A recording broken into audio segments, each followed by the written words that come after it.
United's main focus now is contract renewals or contract decisions. That's what this is all about over the next few months. Recruitment never sleeps. Amorim focuses on the team, coaching, etc.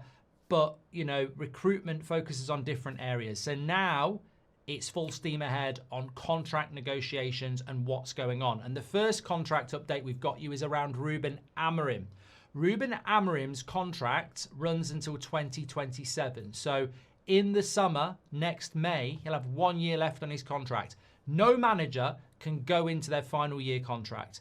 Manchester United have an option of a further year so that they can activate another year. So effectively, if they want to, they could say next May, we're going to activate your contract. It's basically 2 years left. Man United will do that unless there is a huge issue. They want to pin Amorim down for as long as possible. Now, if Man United were to finish 8th, handing him a new contract may not go down that well, so they'll activate the +1.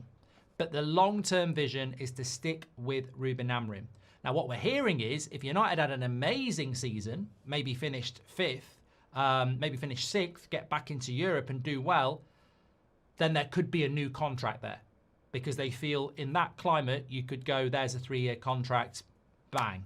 But they definitely want to extend that contract next year, even if it's just by the +1. So I think this is really good news, because I think when we're discussing that contract, it was quite short, 2.5 years, but you have to factor in the +1. And we were talking about this, I think, on Saturday night. And yeah, look, if things go really badly, he probably gets sacked next summer. But that's not the plan at Man United. They are looking to at least extend it by another year, which would give him 2 years from next May, which I think is a good thing. On the Mainoo situation, this is the big thing for Manchester United. Like, they want Mainoo to sign a new contract. It is a priority. Ruben Amorim wants him to sign a contract. Manchester United want to sign him a new contract. Now, I have a list here in front of me of all the players whose contracts are running out in the next 2 to 3 years. Next summer, Maguire and Casemiro contract up. Casemiro has the option of a +1. We'd be bloody idiots to do that. I mean, he's on 350 grand a week, so why would you do that? So Maguire and Casemiro out of contract in the summer, as we know. The following summer, Bruno, Mainoo, Martinez, Luke Shaw. They're the next contracts for Man United to look at. And as we know, Mainoo we're looking at. Now, they've all got a +1. I don't think Luke Shaw's got a +1, but Martinez, Mainoo and Bruno do have a +1 that you could keep until 2028. But 2027 is their contracts. Mainoo's wage is very low. So Man United are looking to work on that one, of course. This is now a priority for United to get this Mainoo contract done. But what we're hearing is that there is, now that all the talks of transfers and whiplash and everything have died down, thankfully, and we can focus on the games coming up with the midfield that we've got, and Mainoo's a big part of that. To get that contract done, remember, Mainoo is earning around 30 grand a week. It's a crap wage, and he's going to keep earning 30 grand a week. Man United are acutely aware that they have a player that is not in the team, that is desperate to be in the team, and is also earning a wage that, if I'm being completely honest, would piss me off. Like, I'd play for Man United for free, but if I was on 30 grand a week and I'm looking at what Agate's getting and I'm looking at what Casemiro's getting, I mean, let me just make this clear. Casemiro is on arguably more than 10 times a week what Mainoo earns, and he ain't 10 times the player. So that's something that Man United are aware of. They're very aware that they've got a player here that, is not necessarily settled, to put it bluntly. So they need to solve that because they haven't bought a midfielder. They've only got 4 with Collier gone, and Mainoo is obviously got immense potential. The club really value him, but they have to give him a contract. They know they have to sort this out. But the problem they've got is the contract they want to give him is very far away from the contract that the people around him think he should be getting. And look, that could be 100 grand a week, 200 grand a week. It could be 75 grand a week, 150 grand a week. There is disparity. There is a gap between what that should be. But United want to resolve this. Their public stance is the same as what it is privately. They want Mainoo here. They want Mainoo working. They want Mainoo as part of that midfield for years to come. They're very aware that that midfield is going to change a lot next summer. And they want this contract sorted. And the longer it's not sorted, the more problematic it becomes, because there is then like two magnets just not be able to connect. So this is a major priority.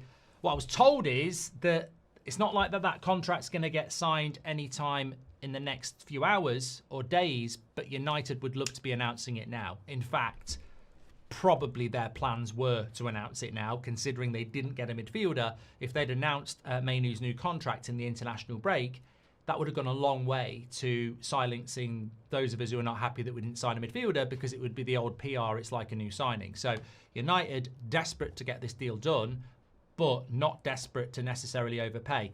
And you come back to the question again, how much is Mainoo worth to you as a fan for a wage? Tell me, because we can talk about this. We know what players earn wages roughly anyway. And I think that his wage at the moment is pitiful, but he's not an established first team player. And I think United need to be a little bit more forward thinking when it comes to contracts, that they can be revisited. I'd personally be saying 100 grand a week, but if you start 30 Premier League games, we'll revisit it in the summer with the guaranteed minimum increase of 20%.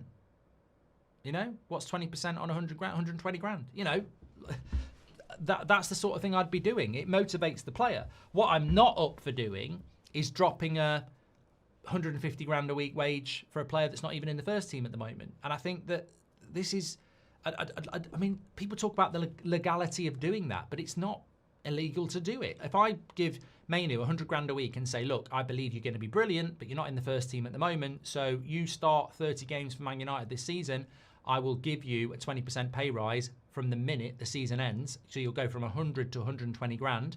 And in year 2, if you start another 30 Premier League games for Man United, I'll give you another 20 grand on top of that. So you could be on 140k in 2 years' time if you're a starter in the midfield. And then in year 3, we will review it anyway. That's how you do it. But if you've got a player, and I'm not talking about Mainoo here, that says I want 150 grand a week and Chelsea will give me that, then you've got a problem, haven't you? And you've got a player there that maybe doesn't want to be here. So you have to pay what players are worth, but I think you also need to motivate them as well. We need to solve this. We need to solve this. I've just solved it in a few seconds there, but I don't know what I'm getting back from the players' side. But I think that's a fair deal. I think it's a fair deal. 100k base, revisit it at 20k a year, integrate steps over the next 2 years if you're playing a certain amount of games.